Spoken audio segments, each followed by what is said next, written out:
Hi friends welcome to कनिकल channel. इनकी நம்ம சேனல்ல வெஜ் ஆம்லெட் எப்படி செய்து பார்க்கலாம்। அதுக்கு வந்து நான் கடலை மாவு எடுத்துர்க்கேன்। 1 கப் கடலை மாவு, நார்மலா ஆம்லெட்டுக்கு போடுற வெங்காயம் பச்சை மிளகாய் கட் பண்ணி வச்சிருக்கேன்। இந்த கடலை மாவு தேவையான ஆம்லெட்டுக்கு தேவையான உப்பு ஆட் பண்ணிக்கலாம்।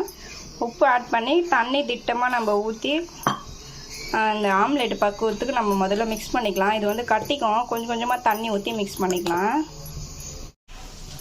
இப்போ நான் கடலை மாவு உப்பு போட்டு நல்லா நமக்கு தேவையான பதத்துக்கு அந்த ஆம்லெட் பதத்துக்கு கரைச்சிட்டேன்। கட்டி இல்லாமல் கரைக்கணும்। இப்போ நான் கட் பண்ணி வச்சிருக்க பச்சை மிளகாவும் வெங்காயமும் சேர்த்துக்கிறேன்। இதையும் சேர்த்து இது நல்லா மிக்ஸ் பண்ணிக்கலாம்। இப்போ பாருங்க, ஆம்லெட் பதத்துக்கு நான் ஆனியன் போட்டு கலக்கிட்டேன்। இந்த பக்கம் தவா வச்சு தவா நல்லா காஞ்சிட்டு இருக்கு। கொஞ்சம் ஆயில் ஆட் பண்ணி இதுல நம்ம ஊத்திக்கலாம்।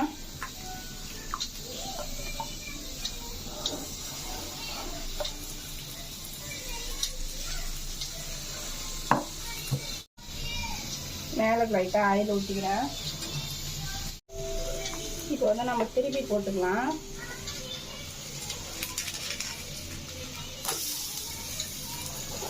திருப்பி போட்டு கொஞ்ச நேரம் வேகட்டும்। இப்போ நல்லா வெந்துச்சு, நம்ம திருப்பி போட்டுக்கலாம்। இங்க பாருங்க, ஆம்லெட் மாதிரியே இருக்கு। இப்போ நம்ம எடுத்துக்கலாம்। அவ்வளவுதான் ஃப்ரெண்ட்ஸ், இது ஒரு 2 மினிட்ஸ்ல